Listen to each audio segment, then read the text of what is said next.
से पहले मैं एक अपनी ज़िंदगी की पहली हास्य कविता सुनाना चाहता हूँ। तो झिलमिल से इंस्पायर होकर मैंने लिखी है। और पिछले वर्ष जब मैं आया था, अगर आप में से कई लोग आए हों, मुझे पहचान ना पा रहे हों, क्योंकि पिछले साल मेरी दाढ़ी थी, तो इस साल हमने स्वैप कर लिए हैं, दो हमने रख ली हैं। तो उसी महान दाढ़ी के शान में मैंने चंद लफ्ज़ लिखे हैं कि मेरी दाढ़ी बड़ा अजीब सा असर करती थी। मेरी दाढ़ी बड़ा अजीब सा असर करती थी, मुझसे ज़्यादा औरों को अखरती थी। हर दूसरे दिन मेरी बीवी को तंग करती थी।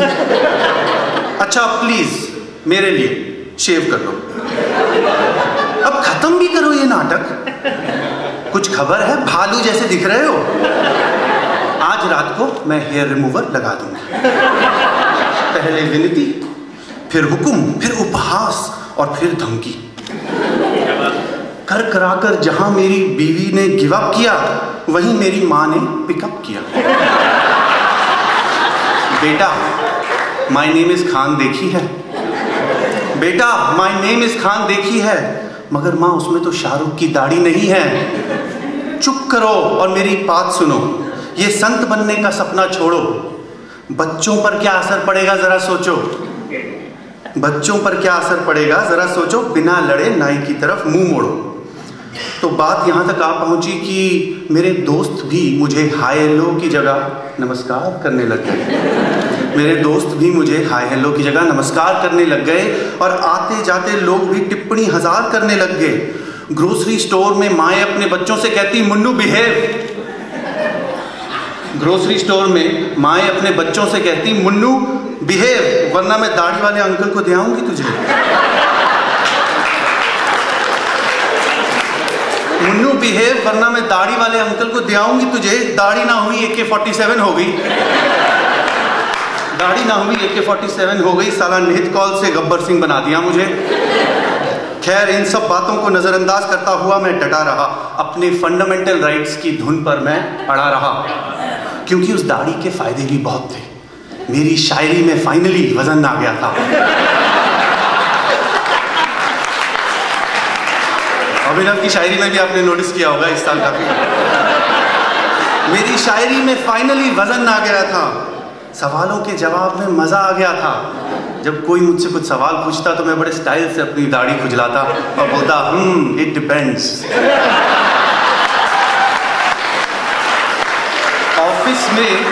ऑफिस में मुझे ज्यादा मीटिंग्स के न्योते आने लग गए, और एयरपोर्ट पे लोग मुझसे अरबी में बातें करने लग गए।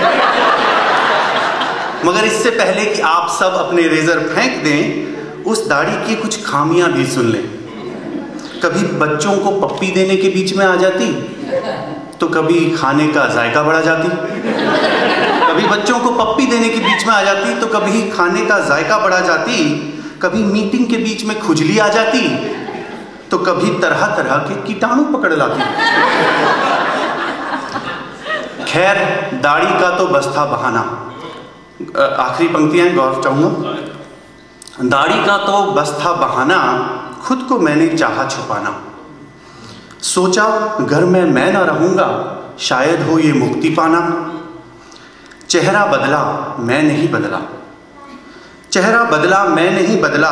साल लगा तब जाके समझा, भाग रहा था मैं तो जिससे, वो था मेरे भीतर रहता, वो था मेरे भीतर।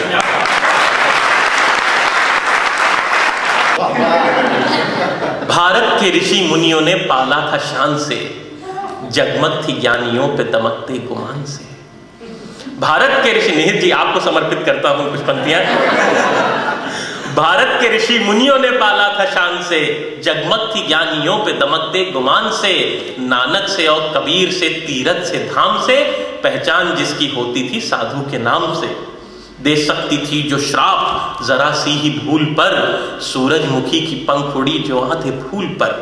मुखड़े पे जो होती थी बड़प्पन की निशानी, और केशों की सहेली, खिले गालों की जवानी। दिन रात लोग करते थे मेहनत बड़ी गाढ़ी, तब जाके कहीं उगती थी इस चेहरे पे दाढ़ी।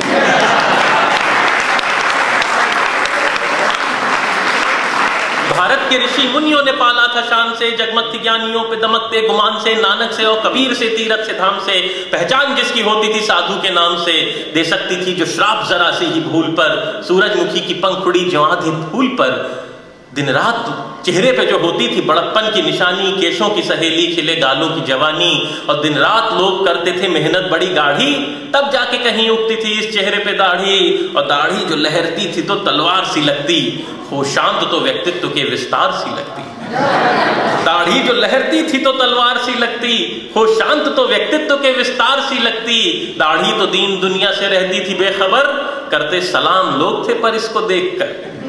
और दाढ़ी में है सिमटे हुए कुछ भेद भी गहरे, सूरत पे लगा देती है ये रंग के पहरे।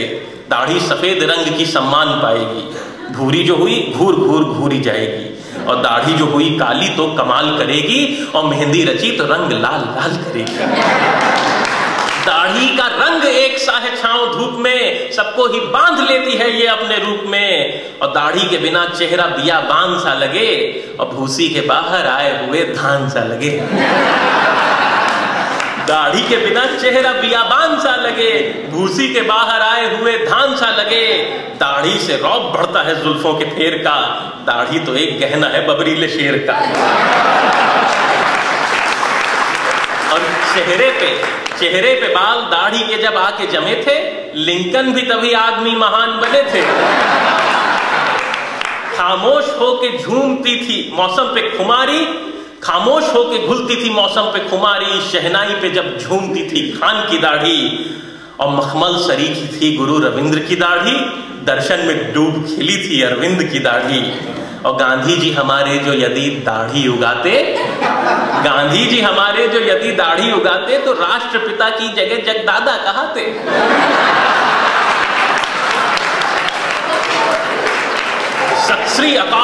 सत श्री अकाल बोल के चलती थी कटारी, लाखों को बचा लेती थी एक सिंह की दाढ़ी।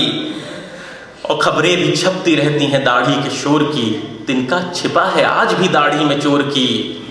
खबरें भी छपती रहती हैं दाढ़ी के शोर की, तिनका छिपा है आज भी दाढ़ी में चोर की। दिल खोल हंसाती थी बहुत काका की दाढ़ी, और लगती थी खतरनाक बड़ी राका की दाढ़ी। सदियों की मोहब्बत का ये अंजाम दिया है, आतंकियों ने दाढ़ी को बदनाम किया है। सदियों की मोहब्बत का ये अंजाम दिया है, आतंकियों ने दाढ़ी को बदनाम किया है। करने को हो जो बाद में वो सोच लीजिए, पहले पकड़ के इनकी दाढ़ी नोच लीजिए।